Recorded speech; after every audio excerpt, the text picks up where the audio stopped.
Second. ওয়ালাইকুম আসসালাম। তোমরা আমার পড়া করে আইসাও তো সবাই? হ্যাঁ, কিরকম পড়ালেখা করে আইসাও তাহলে? আচ্ছা না, তুমি বলো রবীন্দ্রনাথ ঠাকুরের বাড়ি কনে? স্যার কুষ্টিয়ায়। বাহ। নাই, তুমি বলো মাইকেল মধুসূদন দত্তর বাড়ি কনে? স্যার যশোর। বাহ। আচ্ছা কুতুব, তোর তো ধরলে কিচ্ছু পারিস নি। তুই সেই এক ক্লাসে তুই ছোটবেলাতেই পড়ি রয়েছি, তোর বন্ধু বান্ধব এখন জজ ব্যারিস্টার অমুক সুমুক, তো তো ধরলে কিচ্ছুই পারিস নি। বল তোরা যে কি ধরবো আমি, বল। স্যার আমার রচনা ধরেন স্যার, আমার রচনায় স্যার আমি সব পারি স্যার। আপনি যে বিষয়ে রচনা ধরবেন স্যার আমি বলি দেবো স্যার। আচ্ছা তাহলে তাই, তুই তাহলে সুন্দরবন সম্পর্কে একটা রচনা বল। স্যার সুন্দরবন সম্পর্কে এ তো স্যার আমার বাই হাত কা খেল হে স্যার। আপনি এত সহজ রচনা বলতে বললেন। আচ্ছা ঠিক আছে স্যার, আপনি তাহলে শোনেন। বল। সুন্দরবন স্যার ইংরেজিতে বলবো না স্যার, বাংলা ইংরেজি মিক্স করে বলবো স্যার? আচ্ছা তোর যেটা ভালো হয় সেইটা বল। আচ্ছা ঠিক আছে। সুন্দরবন ইজ এ ম্যানগ্রোভ বন। সুন্দরবন স্যার খুবই বড় একটা বন। এশিয়া মহাদেশের মধ্যে সব থেকে বড় বন হচ্ছে সুন্দরবন। এই সুন্দরবন বাংলাদেশের দক্ষিণ পূর্বাঞ্চলে অবস্থিত স্যার। স্যার এই সুন্দরবনে স্যার নানা ধরনের প্রাণী বসবাস করে স্যার। বাঘ, ভাল্লুক, কুকুর, বিড়াল, শিয়াল।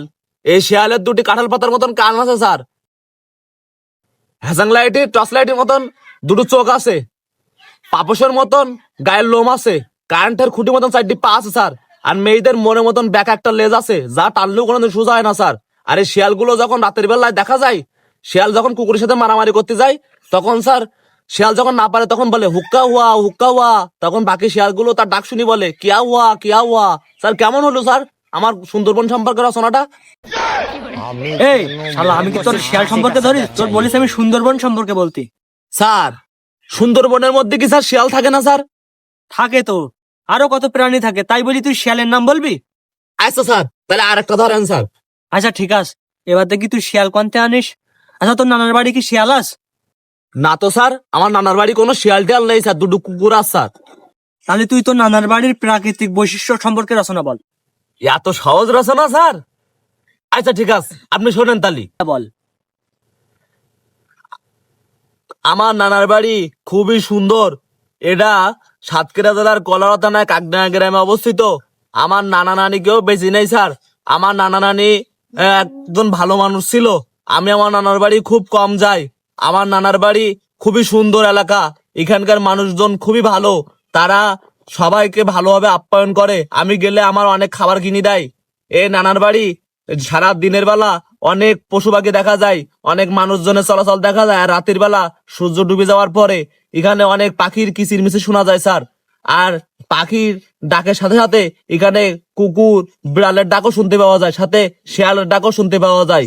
আর এই শিয়ালের দুটি কাঁঠাল পাতার মতন কান থাকে স্যার। হ্যাজাং লাইটের টর্চ লাইটের মতন দুটি চোখ থাকে। কারেন্টের খুঁটির মতন চারটি পা থাকে। আর পাপসের মতন গায়ের লোম থাকে। আর মেয়ে লোকের মনের মতন ব্যাকা একটা লেজ থাকে, যা টানলেও কোনো সোজা হয় না। আর এই শিয়াল যখন কুকুরের সাথে লড়াই করে তখন বলে হুক্কা হুয়া হুক্কা হুয়া। তখন বাকি শিয়ালগুলো তার ডাক শুনি মাঠের মধ্যে কানতে বলে কিয়া হুয়া কিয়া হুয়া। কেমন হলো স্যার আমার নানার বাড়ির রচনাটা? তুই তুই আবার শিয়াল টেনে নিয়েছি তুই? বুঝতে পারিস শালা, যে শিয়াল দেখি শিয়াল তো চালাই দিলে হবে না। তুই আমার সম্পর্কে একটা রচনা বল দেখি, এবার তুই কিরম করে শিয়াল টেনে আনিস। এত সহজ রচনা স্যার? আচ্ছা ঠিক আছে স্যার। আপনি হলেন আমাদের বাংলা স্যার। আপনি খুবই বাংলায় পারদর্শী। আপনি আমাদের বাংলা ব্যাকরণ সম্পর্কে, বাংলা সম্পর্কে আমাদের অনেক নলেজ দেন। আপনি খুবই ভালো একজন শিক্ষক। আপনি আমাদের সবাইকে অনেক ভালোবাসেন, অনেক আদর যত্ন করেন। আমাদের সবাইকে ক্লাস শেষে আপনি খাবার কিনে দেন স্যার। আপনি খুবই ভালো একজন মানুষ। আপনি অনেক উচ্চশিক্ষিত। আর যারা উচ্চশিক্ষিত হয় তাদেরকে মানে সবাই বলে পণ্ডিত। আর আপনিও একজন পণ্ডিত। আর পশু পাখিদের মধ্যে যে সব থেকে সেরা তাকে বলা হয় পণ্ডিত। আর এই পণ্ডিত হচ্ছে শিয়াল। এই শিয়ালের দুটি কাঁঠাল পাতার মতন কান আছে, হ্যাসাং লাইটের মতন দুটি চোখ আছে, পাপসের মতন তার গায়ের লোম থাকে, কারেন্টের খুঁটির মতন চারটি পা থাকে।